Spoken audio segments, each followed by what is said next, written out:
नमस्ते बच्चों, सपना हिंदी क्लासेस में आपका स्वागत है। हम अंतरा पाठ्य पुस्तिका का गद्य से पाठ 3 टार्च बेचने वाले पढ़ रहे थे, जिसका कुछ अंश हम पढ़ चुके थे।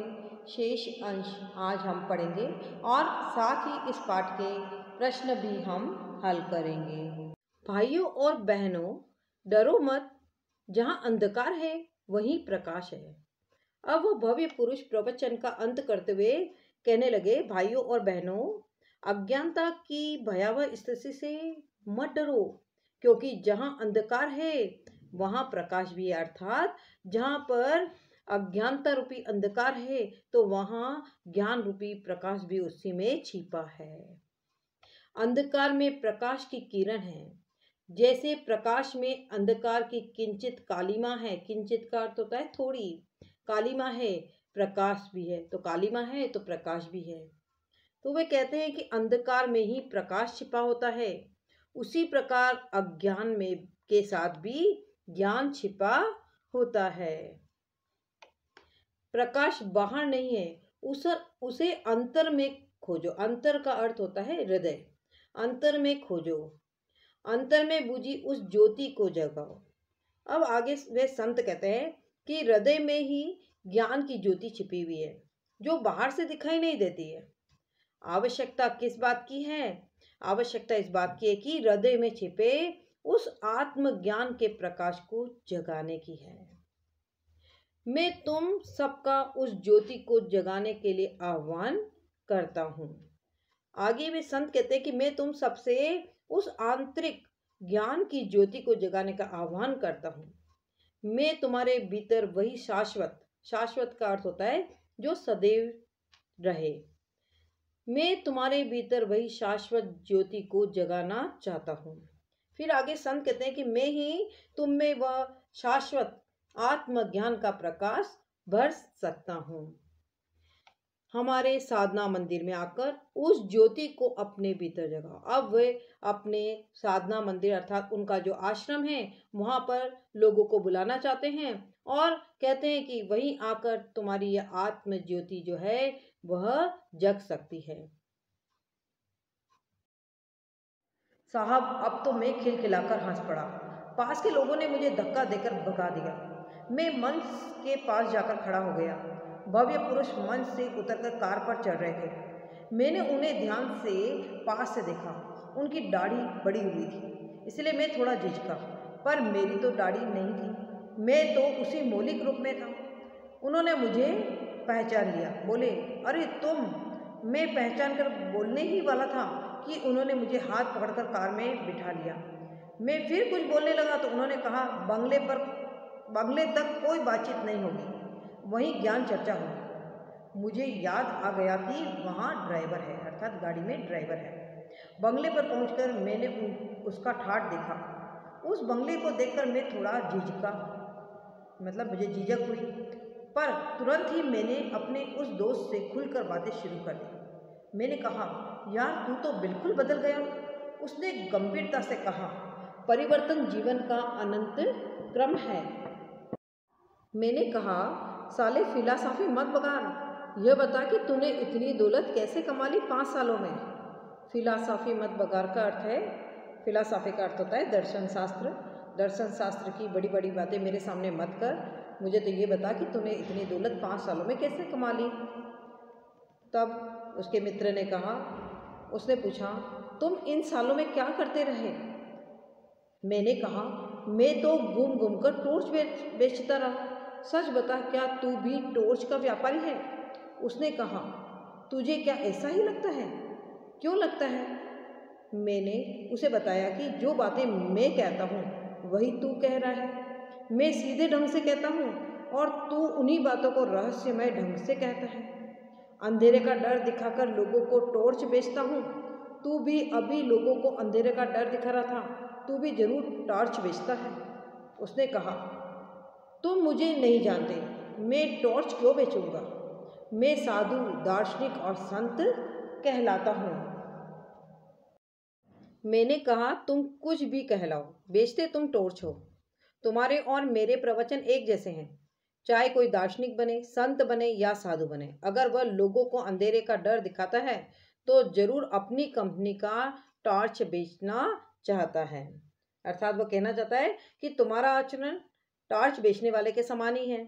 मैं जिस तरह लोगों को अंधेरे का डर दिखाकर सूरज छाप टॉर्च खरीदने के लिए उन्हें तैयार करता हूँ, उसी प्रकार तुम भी लोगों को अज्ञानता रूपी अंधकार का डर दिखाते हो, ताकि वे तुमसे ज्ञान का प्रकाश प्राप्त करने के लिए तुम्हें पैसा दे सके। तुम जैसे लोगों के लिए हमेशा ही अंधकार छाया रहता है। आगे वह कहना चाहता है कि तुम जैसे धार्मिक ढोंग को बाजारीकरण बनाने वाले लोगों में हमेशा अज्ञानता रूपी अंधकार छाया रहता है। तुम लोगों के ज्ञान का कभी विकास नहीं हो सकता। बताओ, तुम्हारे जैसे किसी आदमी ने हजारों में कभी भी यह कहा है कि आज दुनिया में प्रकाश फैला है? कभी नहीं कहा। क्यों? इसलिए कि उन्हें अपनी कंपनी का टॉर्च बेचना है। अर्थात वो कहना चाहता है कि तुम्हारे जैसे लोग तो धर्म के नाम पर लोगों से पैसा वसूल करते हैं। तुम जैसे लोग हजारों में से किसी से भी दुनिया में ज्ञान के प्रकाश के फैले होने की बात नहीं करते। ऐसा वे क्यों नहीं करते? इसलिए नहीं करते क्योंकि उन्होंने यदि लोगों को ज्ञानवान बना दिया तो उनका लोगों को ठगने का धंधा कैसे चलेगा। यदि वे लोगों को ज्ञानवान बना देंगे तो लोग समझ जाएंगे कि वे धर्म के नाम पर उनसे पैसा ऐंठते हैं और अपना अनुयायी बनाकर उनका शोषण करते हैं। इसीलिए तुम जैसे लोग प्रवचन के माध्यम से लोगों से अंधकार फैलने और उससे डरने की बातें करते हो, ताकि तुम्हारी कंपनी की टॉर्च बिकती रहे। अर्थात तुम लोग अपने प्रवचन के माध्यम से लोगों को भ्रमित कर उनसे पैसा ऐंठते रहो। मैं खुद भर दोपहर में लोगों से कहता हूँ कि अंधकार छाया है, बता किस कंपनी का टॉर्च बेचता है। फिर वह अंत में पूछता है कि बता तू किस कंपनी का टॉर्च बेचता है। मेरी बातों ने उसे ठिकाने पर ला दिया था। उसने सहज ढंग से कहा, तेरी बात ठीक ही है, मेरी कंपनी नई नहीं है, सनातन है। सनातन है अर्थात सदैव रहने वाली है। तेरी कंपनी चाहे बंद हो जाए किंतु मेरी कंपनी कभी बंद नहीं होगी, क्योंकि धार्मिक उपदेश का जो कार्य है जिसके बदले उसे पैसा मिलता है वो कभी खत्म होने वाला नहीं है। मैंने पूछा, कहाँ है तेरी दुकान? नमूने के लिए एक आध टॉर्च तो दिखा। सूरज छाप टॉर्च से बहुत ज़्यादा बिक्री है उसकी। उसने कहा, उस टॉर्च की कोई दुकान बाजार में नहीं है, वह बहुत सूक्ष्म है, मगर कीमत उसकी बहुत मिल जाती है। तू एक दो दिन रह तो मैं तुझे सब समझा देता हूँ। तो साहब मैं 2 दिन उसके पास रहा। तीसरे दिन सूरज छाप टॉर्च की पेटी को नदी में फेंककर नया काम शुरू कर दिया। अर्थात अब इस व्यक्ति ने भी निर्णय कर लिया कि अब वह भी आध्यात्मिक प्रवचन देकर लोगों से पैसा कमाएगा। वह अपनी दाढ़ी पर हाथ फेरने लगा, बोला, बस 1 महीने की देर और है। मैंने पूछा, तो अब कौन सा धंधा करोगे? उसने कहा, धंधा वही करूँगा, यानी टॉर्च बेचूंगा, बस कंपनी बदल रहा हूँ। तो वह कहना चाहता है कि सूरज छाप टॉर्च न बेचकर अब आध्यात्मिक छाप वाली टॉर्च बेचूंगा। अर्थात कमाने का तरीका बदलकर संत बनकर धार्मिक प्रवचन के द्वारा अब मैं कमाई करूँगा। पाठ हम पूरा पढ़ चुके हैं। अब हम इस पाठ के प्रश्न हल करेंगे। पहला प्रश्न है, लेखक ने टॉर्च बेचने वाली कंपनी का नाम सूरज छाप ही क्यों रखा? तो इसका उत्तर होगा, टॉर्च प्रकाश देती है और सूर्य भी प्रकाश देता है। वह लोगों के अंधकार दूर करने के लिए सूर्य की तरह प्रकाश करने वाली टॉर्च खरीदने के लिए कहता है।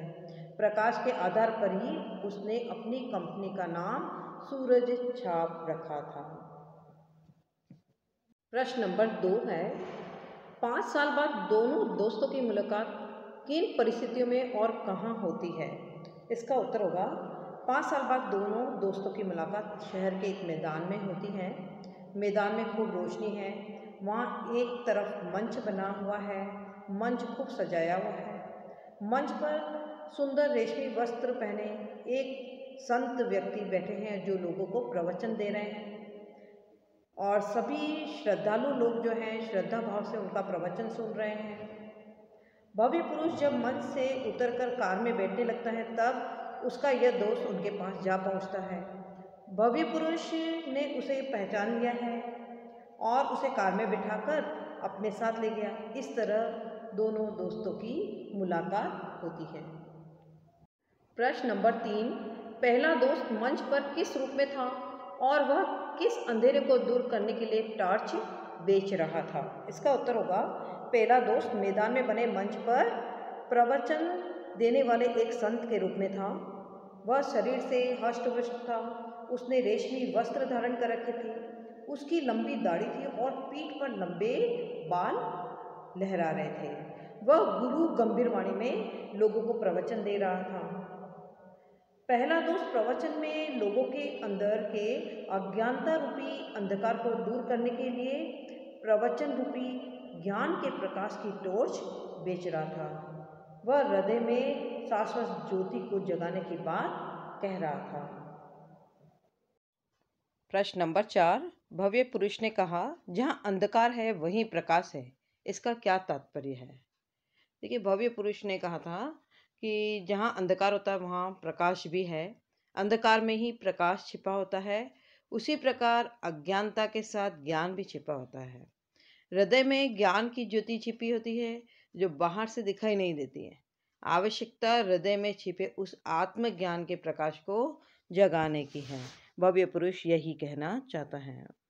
प्रश्न 5, भीतर के अंधेरे की टॉर्च बेचने और सूरज छाप टॉर्च बेचने के धंधे में क्या फर्क है? पाठ के आधार पर बताइए। इसका उत्तर होगा, भीतर के अंधेरे की टॉर्च बेचने का धंधा करने वाला कहता है कि आत्मा की शाश्वत ज्योति को साधना द्वारा जागृत किया जाए तो भीतर का अज्ञानता रूपी अंधकार मिट जाता है और भय आदि से मुक्ति मिलती है।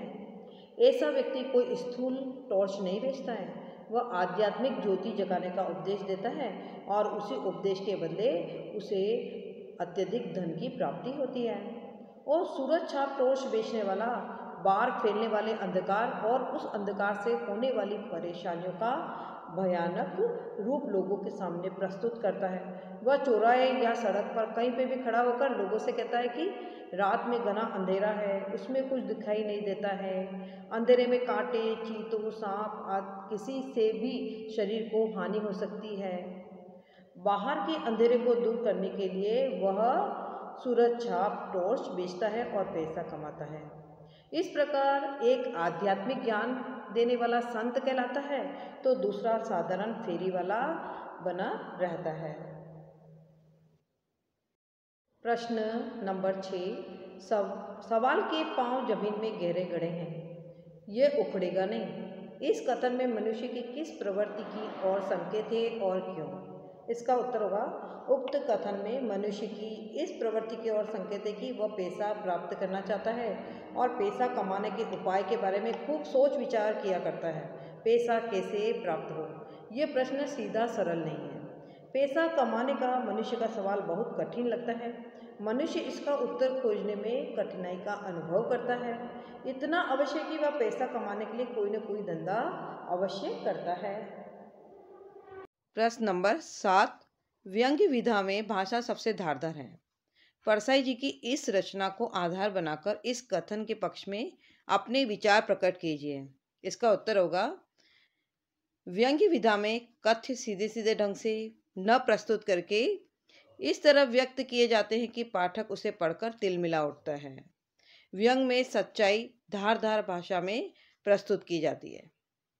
लेखक परसाई जी का मित्र पहले सूरज छाप टॉर्च बेचता था, किंतु अधिकाधिक धन कमाने के लिए वह प्रवचन का धंधा करने लगता है। प्रवचनकर्ता पर लेखक ने ज्ञानी होने का ढोंग पर सीधे किंतु धारदार भाषा में व्यंग्य किया है। जैसे तुम शायद संन्यास ले रहे हो, जिसकी आत्मा में प्रकाश फैल जाता है वह इसी तरह हरामखोरी पर उतर आता है, किससे दीक्षा ले आए। इस तरह के धारदार भाषा का प्रयोग व्यंग में करते हैं लेखक। अब देखिए, वे संत सीधे साधे लोगों को अपने आश्रम में आत्मा में शाश्वत ज्योति जगाने की साधना करने के लिए बुलाते हैं और पैसे ठगते हैं। वे जनता की सेवा, जनता का भला करने की भावना के बजाय स्वार्थ की भावना से ही प्रवचन देते हैं। जैसे और ऐसे वाक्य पर व्यंग्य किया है, धंधा वही करूँगा यानी टॉर्च बेचूंगा, बस कंपनी बदल रहा हूँ, हमारे साधना मंदिर में आकर उस ज्योति को अपने भीतर जगाओ। जैसे कथनों में धार्मिक ढोंग वाले संतों पर लेखक ने व्यंग किया है। प्रश्न नंबर 8, आशय स्पष्ट कीजिए। इसका पहला प्रश्न है, आजकल सब जगह अंधेरा छाया रहता है, रातें बेहद काली होती है, अपना ही हाथ नहीं सूझता। तो इसका उत्तर होगा, यह कथन सूरज छाप टॉर्च बेचने वाले का है। वह व्यक्ति अधिकाधिक टॉर्च बेचने के लिए लोगों को यह समझाने का प्रयत्न करता है कि टॉर्च खरीदना बहुत आवश्यक है। यह उस अंधकार को मिटाता है जिसमें अपना ही हाथ नहीं दिखाई देता है, दूसरा तो दिखेगा ही क्या, है ना। इसलिए उसने कहा कि आजकल सब जगह अंधेरा है, रातें बहुत काली होती है, टॉर्च खरीद लेंगे तो सब और प्रकाश हो सकता है। प्रश्न नंबर 8 का ख, प्रकाश बाहर नहीं है, उसे अंतर में खोजो, अंतर में बुझी उस ज्योति को जगाओ। इसका आशय है, यह कथन संत होने का ढोंग करने वाले का है, जो लोगों को यह दिखाना चाहता है कि वह बहुत ज्ञानी है। वह बाहर के प्रकाश के बजाय आत्मा के प्रकाश को जगाने की बात कह रहा है। वह कहता है कि लोगों की आत्मा में भी अज्ञानता रूपी अंधकार है, भीतर की आंखें ज्योतिहीन हो गई है, जो आत्मा में व्याप्त ज्योति को देख नहीं पाती है। आवश्यकता उसी बुझी हुई ज्योति को जगाने की है, इसके लिए साधना करने की आवश्यकता है। प्रश्न नंबर 8 का ग, धंधा वही करूंगा यानी टॉर्च बेचूंगा, बस कंपनी बदल रहा हूं। इस कथन से आशय है कि यह कथन सूरज छाप टॉर्च बेचने वाले का है। वह कहता है कि मैं धंधा तो टॉर्च बेचने का ही करूंगा, परंतु अब सूरज छाप टॉर्च न बेचकर आध्यात्मिक छाप वाली टॉर्च बेचूंगा। अब मैं कमाने का तरीका बदलकर काम करूंगा तथा संत बनकर प्रवचन द्वारा कमाई करूंगा।